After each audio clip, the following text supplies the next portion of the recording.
Peço que os irmãos, depois da leitura, deixem as escrituras abertas. Nós vamos refletir nesse texto e tirar algumas lições para que possamos glorificar a Deus nas nossas vidas.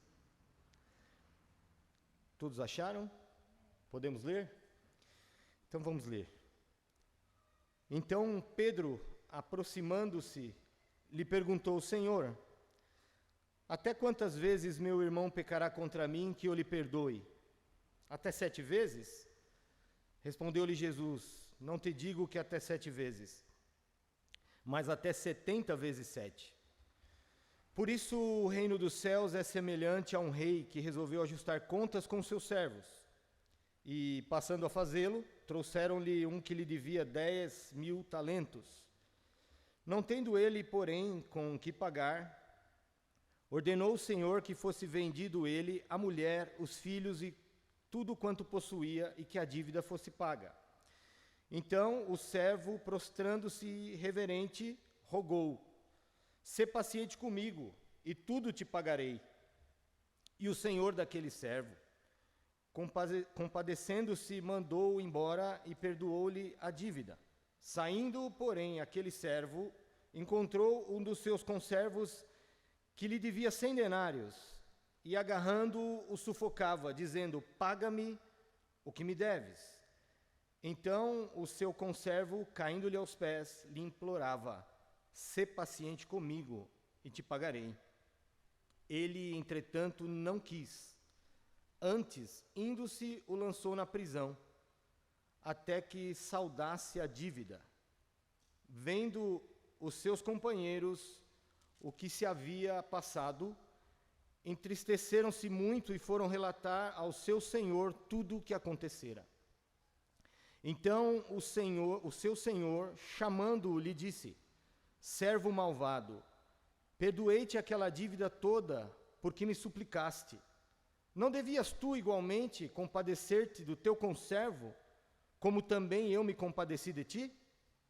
E, indignando-se, o seu senhor o entregou aos verdugos, até que lhe pagasse toda a dívida. Assim, também meu Pai Celeste vos fará, se do íntimo não perdoares cada um a seu irmão. Amém? Vamos orar, irmãos, a Deus. Pai,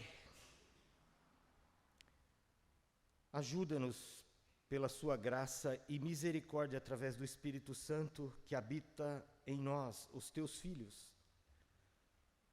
Ilumina a nossa mente e o nosso coração para que possamos entender as palavras do Senhor Jesus nesta passagem das Escrituras.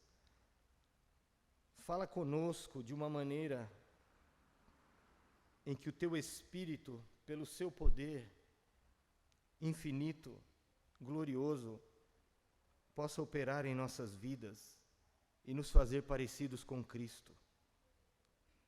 Nos fazer discípulos que glorificam e honram o seu nome, Pai.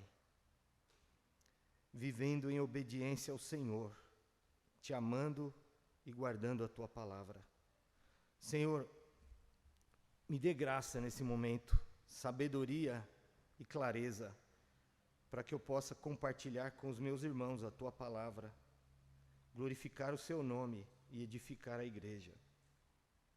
Em nome do Senhor Jesus. Amém. Amém. Irmãos, esse texto é ensinado pelo nosso próprio Senhor Jesus Cristo, está dentro de um contexto, no capítulo 18, do versículo 15 ao versículo 20, Jesus está ensinando sobre a doutrina da eclesiologia, ou seja, a doutrina da igreja, especificamente a questão da disciplina na igreja, a disciplina eclesiástica. E depois de Jesus explicar a eles como deve proceder a igreja do Novo Testamento, a igreja do Senhor Jesus Cristo, com relação à disciplina eclesiástica, nós chegamos ao versículo 21, aonde Pedro, tirando conclusão da questão da disciplina eclesiástica, quando irmãos cometem algum pecado contra outro e a igreja exerce a disciplina visando a restauração, o arrependimento, a misericórdia, a graça. Pedro sabe que Jesus está falando que a igreja teria que praticar o perdão e a misericórdia, e Pedro faz uma pergunta a Jesus, no versículo 21. Então nós vamos olhar, primeiro, a pergunta de Pedro e a resposta de Jesus, que é o verso 21 ao 22. Depois nós vamos olhar do verso 23 ao 27. A parábola em si, a atitude do Senhor, que muito provavelmente um rei na parábola, com o seu servo, que provavelmente um oficial do rei, responsável por alguma província, eles eram responsáveis por arrecadar tributos para o rei. Nós vamos ver a atitude do rei para com esse servo. Nós vamos ver depois a atitude do verso 28 a 34 do servo com o seu conservo. E depois, no versículo 34, nós vamos ver a conclusão de Jesus a respeito do ensino que ele que transmitiu aos seus discípulos e que quer transmitir a nós também através desta passagem da Escritura. Então, vamos do verso 21 ao 22 e vamos olhar o que está acontecendo aqui. Versículo 21. Então Pedro, aproximando-se, lhe perguntou: Senhor, até quantas vezes meu irmão pecará contra mim, que eu lhe perdoe? Então Pedro faz uma pergunta: Senhor, quantas vezes, se o meu irmão pecar contra mim e vier ter comigo, eu devo perdoá-lo? Pedro faz a pergunta e coloca uma outra pergunta, dizendo assim: até 7 vezes? No judaísmo, irmãos, era ensinado que se você perdoasse até 3 vezes, era o suficiente para você mostrar um espírito misericordioso e perdoador. Pedro, ao perguntar ao Senhor Jesus quantas vezes, e depois perguntar 7, Pedro estabelece uma medida. Pedro acha que com essa medida de 7, ou seja, no judaísmo eram 3, Pedro fala 7 vezes, Senhor. Pedro acha que ele está sendo generoso na sua medida de perdoar um irmão que pecar contra ele. O que nós olhamos aqui e vemos em Pedro, 2 coisas que eu queria chamar a atenção para os irmãos. Primeiro, há uma falta de humildade em Pedro. Notem, Pedro só considera a possibilidade de um irmão pecar contra ele. Parece que Pedro não considera a possibilidade de que ele iria pecar contra algum irmão e também iria precisar de misericórdia e de perdão. Pedro considera apenas o fato a Jesus: se algum irmão pecar contra mim, quantas vezes? 7 vezes, Senhor? Uma outra coisa, um outro erro de Pedro é que Pedro coloca uma medida, ou tenta colocar, para algo que não há como medir.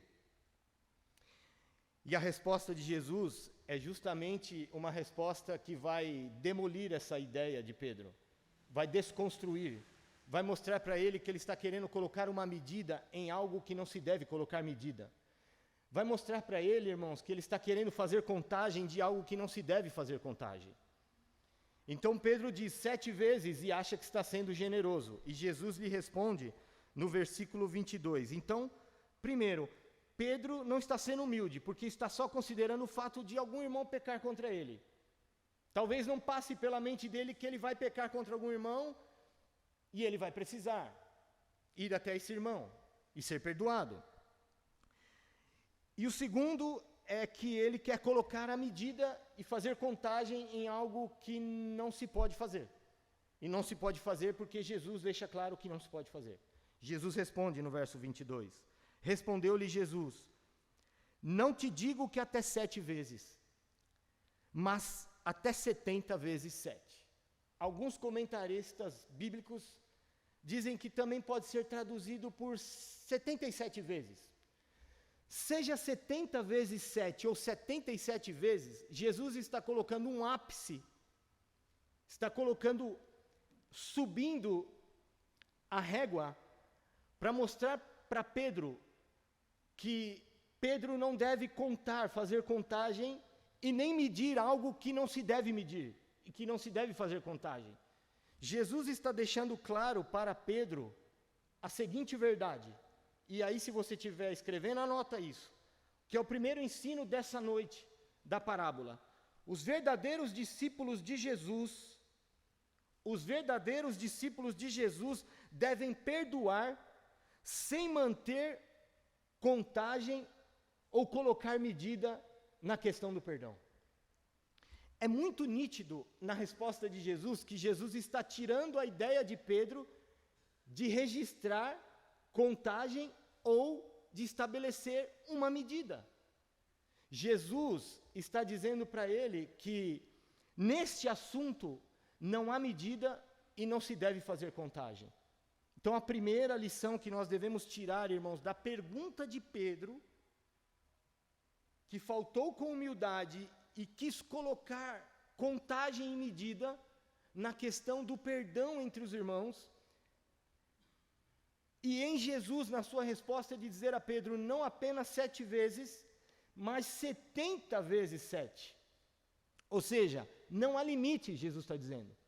Quantas vezes o teu irmão pecar contra você e vier ter com você, você tem que esquecer a contagem e a medida. Você apenas faz aquilo que um discípulo verdadeiro de Jesus, que experimentou em seu coração o perdão grandioso de Deus e a misericórdia de Deus, deve fazer. Usar de misericórdia e perdoar. Então a primeira verdade é essa. Irmãos, quantas vezes na minha caminhada, eu mesmo, quando tive que perdoar algum irmão em Cristo, sentei no meu canto, comecei a refletir no erro dele, comecei a mastigar aquilo, e a minha natureza caída foi se alimentando daquilo, e comecei a medir o tamanho daquilo que havia sido feito comigo, e quando eu percebi, o meu coração já não queria, na liberdade dos filhos de Deus, perdoar a pessoa. E nós vamos ver mais à frente na parábola que agir assim não é colocar a pessoa em escravidão, mas é nos colocarmos em uma escravidão que nos priva da liberdade e da alegria de viver a vida no Espírito Santo. Nos coloca em escravidão e nos coloca em amargura. É como se nós nos colocássemos dentro de uma cela, fechássemos as grades e jogássemos a chave do lado de fora. Nós olhamos para onde não devemos olhar. Nós não devemos olhar para o tamanho e nem para o número de vezes. Nós devemos olhar para aquilo que Jesus vai mostrar a partir do versículo 23, numa ilustração dramática do grande amor e do grande perdão e misericórdia que Deus deu a todos, homens e mulheres, por meio da obra de Cristo. Porque no versículo 23, o Senhor diz assim: por isso, após ele responder a Pedro, Pedro não há medida, Pedro não há como fazer contagem. Nesse assunto, não se conta e não se mede. Agora Jesus vai comparar o que é o reino de Deus na relação entre o perdão e misericórdia entre os irmãos na igreja de Jesus. E Jesus diz, verso 23, por isso o reino dos céus é semelhante a um rei, em outras traduções está um senhor, que resolveu ajustar contas com seus servos. Então um rei decide chamar seus servos para prestar contas, ajustar as contas. E passando a fazê-lo, trouxeram-lhe um que lhe devia 10.000 talentos. Primeiro, o tamanho da dívida deste servo para com o rei: 10.000 talentos. Irmãos, eu fiquei estudando o valor de 10.000 talentos e os números da minha calculadora deram pane. Porque um talento equivale a 6.000 denários. 6.000 denários equivalem, na época de Jesus, a 6.000 dias trabalhados de um trabalhador comum. Se os irmãos pegarem 10.000 vezes 6.000, se não me falha a memória, depois se eu tiver errado, os irmãos somem, multipliquem e me falem, mas dá 60 milhões de dias trabalhados de um trabalhador comum da época do primeiro século. Ou seja, a dívida que este homem tinha era impagável. Nem que ele vivesse várias vidas, ele conseguiria restituir o rei da dívida que ele tinha para com o rei.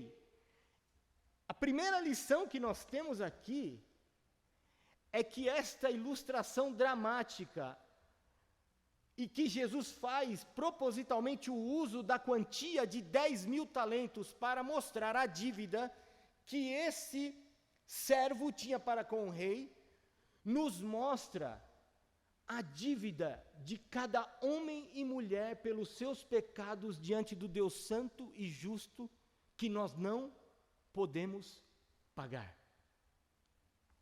Então pense nisso. Eu e você, cada discípulo de Jesus e cada pessoa na face desta terra que ainda não está em Cristo, e mesmo que ela não saiba disso, ela tem uma dívida impagável. E nós, que fomos alcançados pelo Evangelho da Graça, nós temos essa revelação por meio das Escrituras, que nós tínhamos uma dívida infinita com Deus por causa dos nossos pecados, da nossa rebelião contra o justo e santo Deus. E esta dívida nós não tínhamos condições de pagar. Porque Romanos 6:23 diz que o salário do pecado é a morte. Essa é a primeira verdade gloriosa que a parábola nos mostra sobre o grande amor, a grande misericórdia e o grande perdão de Deus para com homens e mulheres que tinham uma dívida dos seus pecados impagáveis com o supremo e santo juiz de todo o universo. Segundo, vamos continuar. Não tendo ele, porém, com que pagar. Ele não tinha como pagar. Ele não só não tinha, como se ele vivesse várias vidas, ele não conseguiria essa quantia. E diz assim, não tendo ele, porém, com que pagar, verso 25, ordenou o Senhor que fosse vendido ele, a mulher, os filhos e tudo quanto possuía, e que a dívida fosse paga. Era comum no mundo antigo, quando alguém contraía uma dívida e não tinha como pagar, como penalidade, ele ser vendido junto com a sua família para ser escravo de outra família. E é exatamente isso que o rei, na parábola, pede que façam com este servo. Então, verso 26, o servo, agora imaginem, nós não tínhamos como pagar, e o que nós receberíamos era a condenação eterna no inferno eterno, separados por toda a eternidade do Deus amoroso, santo, justo e bom. O que é que ele faz diante disso, o servo? Verso 26, então o servo, prostrando-se reverente, rogou. Ele rogou ao rei, ele suplicou, ele prostrou-se com reverência diante do rei e rogou a ele, suplicou a ele, pedindo, sê paciente comigo e te pagarei. Ele não estava falando a verdade, porque ele sabia que ele não poderia pagar o rei. Mesmo assim, diante desse pedido, vem a atitude Esse homem não tem esperança. A sua dívida é impagável. A única esperança dele está em um único fato: em que o rei se compadeça dele e anule, assuma o prejuízo para si mesmo e cancele a dívida dele. E aí nós vemos no verso 27, e o senhor daquele servo, o rei, compadecendo-se, mandou-o embora e perdoou-lhe a dívida. O rei atende o pedido dele, derramando sobre ele compaixão e perdão. Assumiu o prejuízo dos 10.000 talentos e livrou junto com a sua família e cancelou a sua dívida. O que fica claro aqui nesta parábola, irmãos, é que Jesus está querendo mostrar para nós o que o próprio Deus faria por nós através de Cristo. Uma dívida impagável, sem capacidade nenhuma de pagá-la, uma dívida de valor infinito, porque pecar contra um Deus santo e infinito, o pecado, a gravidade infinita. A grande misericórdia de Deus de reter o seu juízo contra nós. Cada um de nós aqui nessa noite, irmãos, cada um de nós aqui. A única razão por nós estarmos aqui, adorando o Senhor, sendo habitados pelo Espírito Santo, termos a certeza da nossa eterna salvação, da vida eterna, do perdão dos nossos pecados, do cancelamento do escrito de dívida, que era contrário a nós por causa de todas as nossas transgressões contra a lei do santo Deus. Só estamos aqui gozando de tudo isso por um simples fato: Deus se compadeceu de nós, assumiu o custo, ao custo do seu próprio Filho, que nos substituiu na cruz, pagou a penalidade de todos os nossos pecados e nos perdoou e nos livrou completamente de todos os nossos pecados. Veja lá em Hebreus, no capítulo 10, o escritor de Hebreus, quando ele vai falar do único sacrifício, de uma vez por todas, perfeito de Jesus, realizado por nós na cruz, o escritor de Hebreus vai citar o profeta Jeremias, se referindo à nova aliança, e Deus diz: perdoarei os teus pecados e deles nunca mais me lembrarei. Nós estudamos aqui, por alguns domingos na escola bíblica dominical, algumas linguagens que Deus usa no Antigo Testamento para se referir à expiação. Expiação é a remoção da culpa que Jesus realizou, morrendo em nosso lugar na cruz. Deus usa linguagens no Antigo Testamento como: lancei por trás das minhas costas os teus pecados, tirou das vistas dele. Deus diz no Antigo Testamento que lançou os nossos pecados na profundeza do mar, fora da sua vista. Disse que como dista o Oriente do Ocidente, assim o Senhor afasta de nós as nossas transgressões. Deus não se lembra mais, no sentido de não contar mais contra nós nenhuma culpa, irmãos.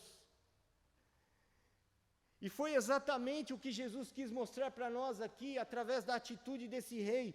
O único fato desse homem não ser vendido junto com a sua esposa e os seus filhos, como penalidade pelo fato de que ele tinha uma dívida e não tinha como pagar, foi a clemência, a misericórdia do rei e o perdão gratuito que o rei deu a ele livremente, porque quis dar.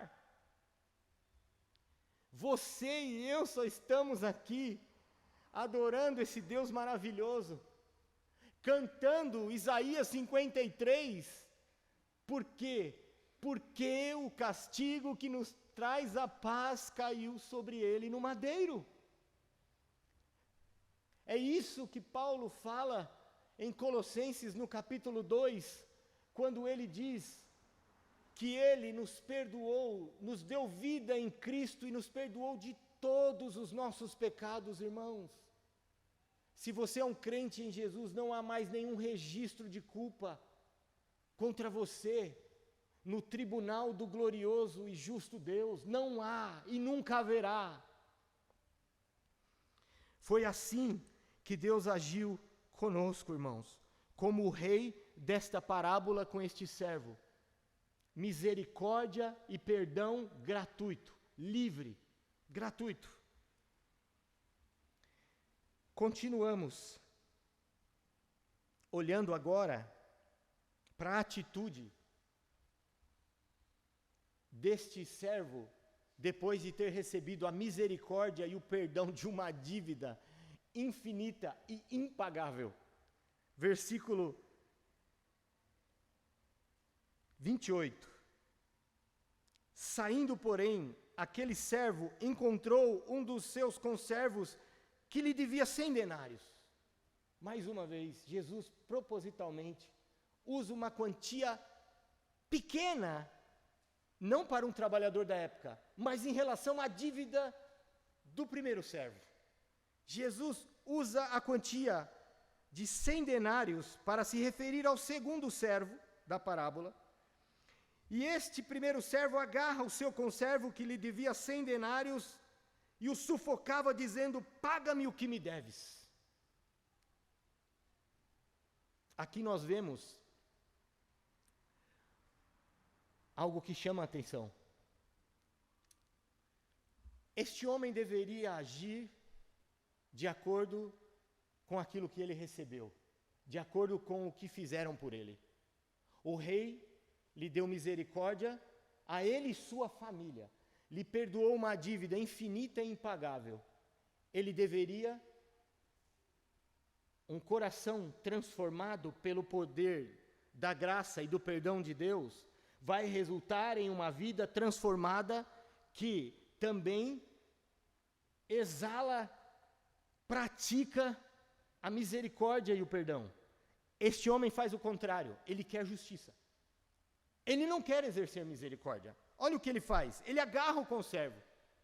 Notem, ele foi perdoado de 10.000 talentos. Um talento dá 6.000 dias de um trabalhador comum da época, trabalhados. Este conservo lhe deve 100 denários, ou seja, 100 dias de trabalho. A dívida deste conservo, com a dívida que ele tinha com o rei, é infinitamente irrisória perto da dívida que este primeiro servo tinha com o rei. Mas ele esquece completamente de que quando ele se prostrou e pediu ao rei a misericórdia e o perdão da dívida, ele se esquece que foi perdoado, que recebeu compaixão do rei, ele agarra o seu conservo e sufocando faz justiça. Você me deve, você vai para a prisão se não me pagar. Ele não exerce misericórdia, ele quer exercer justiça. Irmãos, confessemos, pelo menos eu, não sei os irmãos, quantas vezes que alguém nos feriu, e até mesmo muitas das vezes dentro da comunidade que nós servíamos ou servimos, e o sentimento que brotou no nosso interior não foi misericórdia e perdão em primeiro lugar, foi justiça.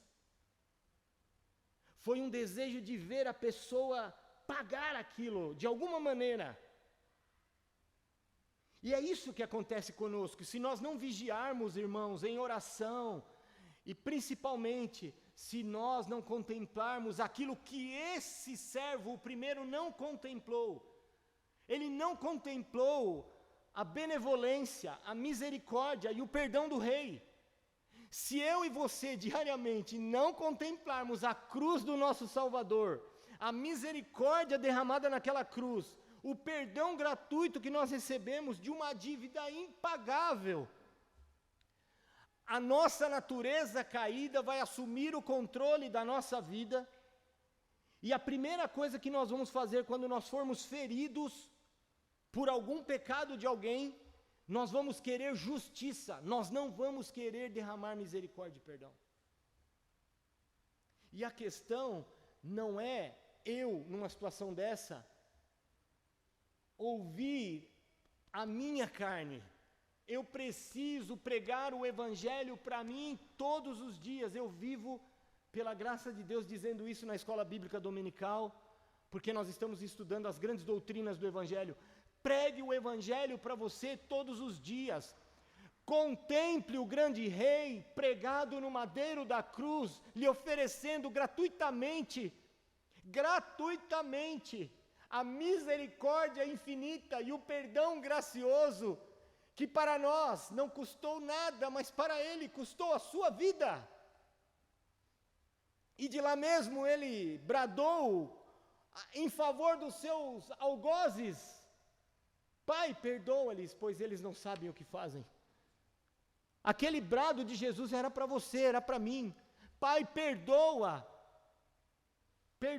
o Maurício, porque ele não sabe o que faz. Perdoa os irmãos, porque eles não sabem o que fazem. Foi aquele brado é meu, aquele brado é seu, de Jesus em nosso favor. Não querendo tirar um perdão do Pai, que o Pai estava relutando a dar, mas apenas fazendo a vontade do Pai, que amou o mundo de tal maneira que deu seu unigênito Filho para que todo aquele que nele crê não pereça, mas tenha a vida eterna. Mas este conservo não contemplou a misericórdia e o perdão do rei.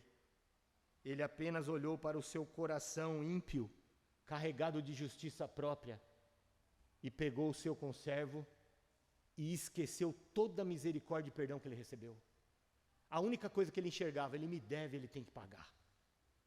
E eu não solto ele enquanto ele não pagar. E se ele não pagar, eu vou aplicar a lei e ele vai para a prisão. Ele queria justiça, ele não queria derramar misericórdia e perdão. Então, o seu conservo, caindo-lhe aos pés, verso 29, implorava: "Sê paciente comigo e te pagarei." Este aqui, possivelmente, até tinha um fundo de verdade. 100 denários, 100 dias de trabalho, é uma dívida pagável. E ele diz: "Sê misericordioso comigo, que eu te pagarei." Mas mesmo assim, o primeiro servo não se lembra que a atitude que aquele conservo dele está tendo para com ele, pedido clemência, misericórdia e perdão, é a mesma atitude que ele teve com o rei, e que ele recebeu misericórdia e perdão, mas agora ele quer justiça. E ele diz: não. Ele, entretanto, verso 30, não quis. Ele não tem a vontade transformada por nada que aconteceu entre ele e o rei. O rei lhe deu misericórdia e lhe deu perdão. Ele não experimentou nada, ele apenas se safou da sua dívida. Ele não experimentou nada no seu coração. Porque ele não quer dar misericórdia, ele não quer dar o perdão, ele quer apenas justiça, ele quer apenas vingança. E ele não quis, Jesus diz, entretanto não quis. Pelo contrário, porque esse antes é pelo contrário, indo-se o lançou na prisão até que saldasse a dívida. E aqui ele satisfaz o seu desejo de justiça e lança o conservo na prisão até que ele pague toda a dívida, para que depois saia. Ele faz exatamente o contrário daquilo que o rei fez com ele. E aí, nós vemos aqui uma verdade que você quiser escrever aí, é essa. Alguém que não concede perdão aos outros demonstra que seu próprio coração não experimentou o perdão de Deus. Presta atenção, porque eu estou extraindo isso do texto, porque Jesus vai dizer isso. Alguém que não perdoa as pessoas demonstra apenas com essa atitude que o seu coração não experimentou o perdão e a misericórdia de Deus. Porque a maneira como nós agimos, irmãos, em relação ao perdão e à misericórdia, vai revelar o tipo de coração que nós temos. Se é um coração regenerado pelo poder do Espírito Santo e da graça de Deus, ou se é um coração irregenerado. Versículo 31.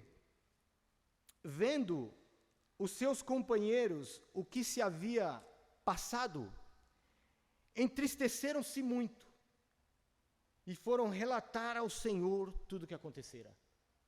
Veja, os companheiros deste servo, viu a atitude dele, e eles se entristeceram com aquilo porque possivelmente sabiam que ele foi beneficiado, ele e toda a família, por uma misericórdia e um perdão gracioso do rei.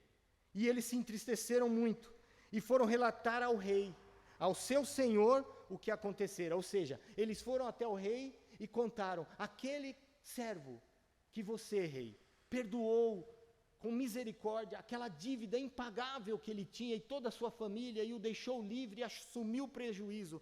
Ele saiu, tinha um conservo que devia a ele uma quantia irrisória perto da dívida que o Senhor perdoou a ele, e ele agarrou aquele homem e ele quis fazer justiça.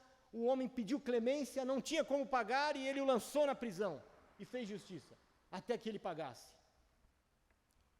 Então, verso 32, o seu senhor, o rei, chamando-o, lhe disse: servo malvado. Irmãos, essa expressão de Jesus me fez parar hoje no texto, estudando, e refletir sobre a minha vida e sobre como eu tenho agido desde quando o Senhor me converteu em relação ao perdão e à misericórdia.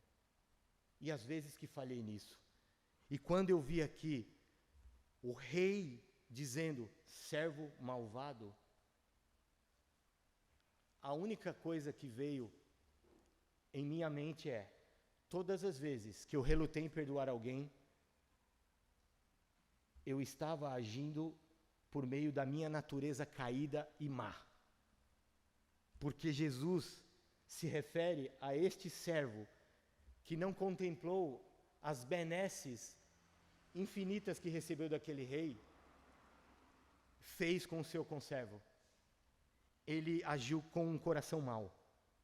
Ele recebeu misericórdia e perdão, mas ele quis aplicar a justiça e a vingança. Então, o seu senhor, chamando-lhe, disse: servo malvado, perdoei-te toda aquela dívida porque me suplicaste. Ou seja, você me pediu, você clamou por misericórdia, você clamou pelo perdão da sua dívida que você não tinha como pagar.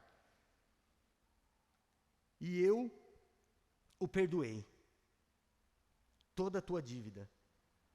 Verso 33, o rei faz uma pergunta a ele: não devias tu igualmente compadecer-te do teu conservo, como também eu me compadeci de ti? Aqui está o ponto central da parábola. Não deve um discípulo verdadeiro de Jesus exercer para com as pessoas que pecarem contra ele a mesma misericórdia e o mesmo perdão que ele recebeu de Deus? Não devo eu, quando qualquer pessoa, que dirá um irmão em Cristo, pecar contra mim, não devo eu, não é um dever meu, exercer com ele a misericórdia que eu experimentei através da obra da cruz de Cristo e o perdão? É exatamente isso, irmãos, que o Senhor Jesus está ensinando aqui. É assim que nós devemos agir, não há outro caminho. Nós podemos olhar para isso e falar: mas é difícil, como é estreito esse caminho. Pois é isso que Jesus quis dizer: tome a sua cruz diariamente e siga-me. É matar a carne, é matar o ego, é matar a justiça própria, é matar o desejo de justiça e deixar brotar rios de água viva através do Espírito Santo, jorrando no nosso interior, para que a nossa vida seja uma vida controlada pelo Espírito, e aí o fruto do Espírito vai se manifestar: alegria, a paz, o amor, a benignidade, a bondade, a longanimidade, a fidelidade, a mansidão, o domínio próprio. Contra essas coisas não há lei. E os que pertencem a Cristo Jesus crucificaram a carne com seus desejos e paixões. Irmãos, de todo o meu coração, eu tenho certeza que o que falta para mim, e que o que falta para muitos crentes, não é fundamento bíblico. Nós temos as Escrituras. Talvez nós temos vários exemplares dela na nossa casa, de várias versões. O que falta para nós, sinceramente, o que falta para mim, o que falta para nós, é levarmos a sério o ensino do nosso Salvador. É olharmos para nós mesmos e perguntarmos: qual é o meu coração? Eu tenho um coração regenerado? Eu tenho um coração regenerado? Eu não quero olhar para mim, irmãos, e ficar preocupado em primeira instância se eu sou reformado ou não, se eu sou batista ou presbiteriano ou metodista. Eu quero ter a convicção de que eu fui alvo da obra regeneradora do Espírito Santo de Deus.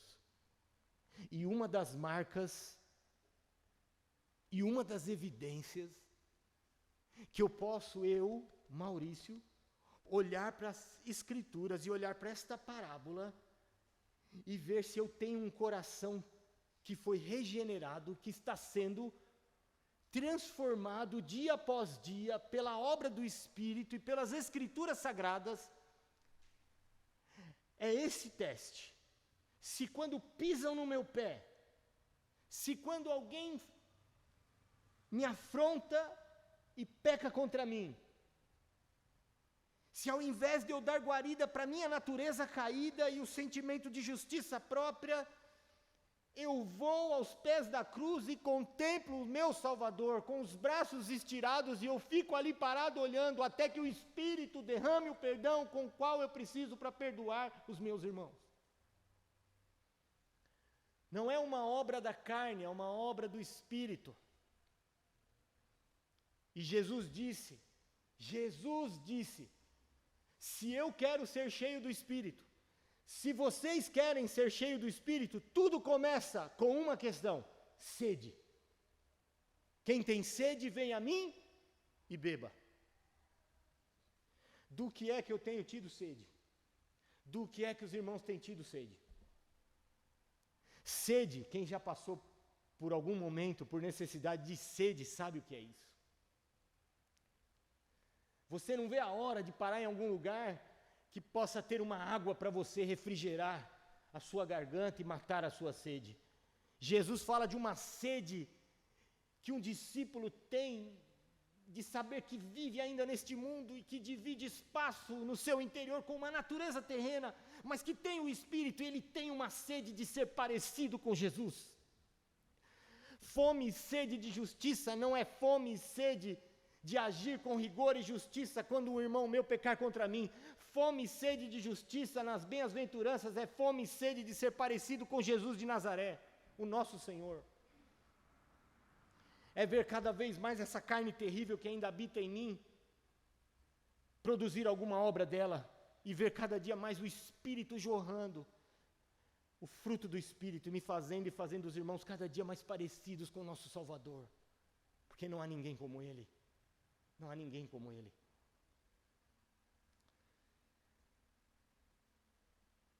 Ele não se compadeceu do seu conservo, o rei o abordou, fez trazê-lo à sua presença, e verso 34. E indignando-se, o seu senhor o entregou aos verdugos. Jesus faz alusão aqui ao uso que alguns déspotas orientais faziam de torturadores, quando lançavam alguém na prisão, obrigando-o a confessar a sua dívida, para mostrar o tamanho da escravidão que eu vou entrar e que você pode entrar, se eu me negar e se você se negar a exercer misericórdia e perdão. Nós mesmos nos colocaremos como escravos da nossa natureza caída. Perderemos a alegria, perderemos a liberdade no espírito. Ficaremos na amargura, no rancor, na raiva, no ressentimento, que cada vez mais vai aumentando a nossa escravidão da nossa carne pecaminosa.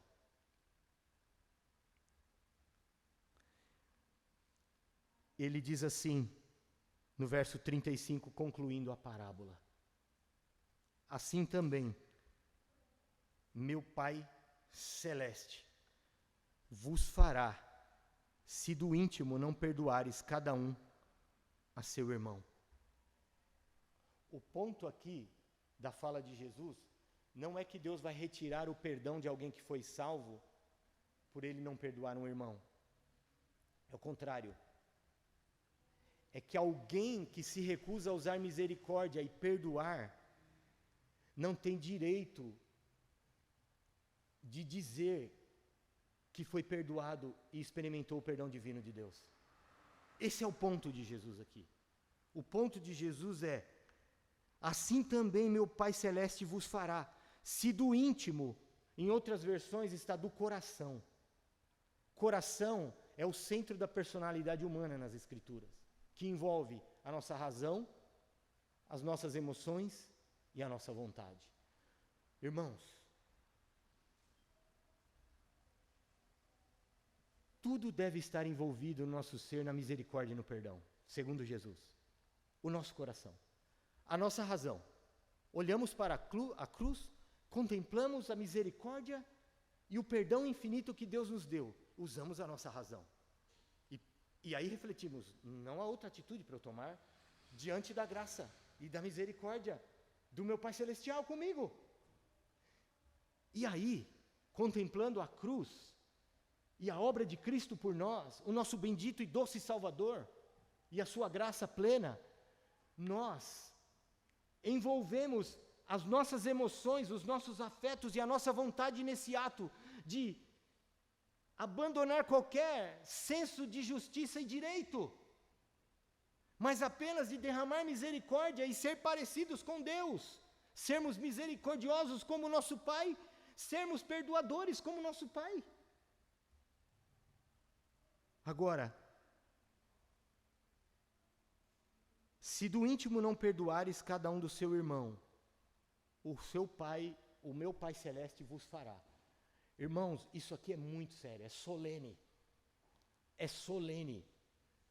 E me enche de temor e tremor, primeiro eu, que estudei e estou pregando a palavra. Porque se eu viver a minha vida cristã, mesmo sendo um pastor, mesmo sendo alguém que estudou teologia, as doutrinas da graça, a teologia sistemática e todas as doutrinas, se eu não encontrar no meu interior o coração misericordioso e perdoador, eu preciso começar a me preocupar com a minha própria salvação. Eu preciso me preocupar com o seguinte fato: se eu agir com falta de misericórdia e perdão, será que eu experimentei o perdão e a misericórdia de Deus no meu coração? Porque o que vai demonstrar para as pessoas à minha volta, estou dizendo eu, à minha volta, estou usando eu como figura. Se eu não demonstrar às pessoas à minha volta, e as mais próximas, na nossa casa, as pessoas com quem mais nós falhamos estão dentro da nossa casa, nosso cônjuge, nossos filhos. Depois, até com as pessoas que não são crentes no nosso trabalho, nas vossas universidades, escolas, e na comunidade, na igreja, principalmente na igreja do Senhor Jesus. Se os irmãos à minha volta perceberem, olharem para mim, o pastor Maurício, e não ver misericórdia, não ver perdão quando alguém me ofender ou quando alguém pecar contra mim, a única coisa que eles vão poder tirar de evidência é: não me parece um coração que experimentou a misericórdia e o perdão gracioso de Deus que ele tanto prega. E eu terei que dar razão aos irmãos. Porque Jesus deixou claro nessa parábola que eu não tenho outra opção. Tem uma frase que todas as vezes que eu leio essa parábola, ela não sai da minha mente. Eu preguei essa parábola há mais de 6 anos atrás. E eu me lembro como se fosse hoje, na Igreja Batista lá em Araçariguama, que eu disse aos irmãos assim: o perdão não é uma opção para o crente, é um dever. Porque é o que Jesus mostra. O perdão não é uma opção para mim, com relação à minha esposa e os meus filhos. O perdão não é uma opção para mim com relação aos meus amados irmãos que aqui estão. O perdão é um dever que eu tenho se eu experimentei a misericórdia e o perdão de Deus. É assim, não há outro caminho. E é um caminho maravilhoso. Não é um caminho maravilhoso, irmãos? Alguém pecar contra você e você sentir a liberdade de Deus no seu coração e falar, eu perdoei. Eu conheço uma pessoa em Cristo que certa vez, e eu vou encerrar com essa ilustração, com essa aplicação, descobriu que o seu melhor amigo havia lhe traído, como se lhe houvesse enfiado um punhal no seu coração. E no desespero dele, no seu quarto, e nem era o seu quarto, porque ele estava em outra casa, ele se viu num desespero, porque ele lutava contra a carne naquele momento. A carne não queria o perdão, a carne queria vingança. Mas ele queria perdoar porque ele sabia que ele era um crente e que ele amava o Senhor.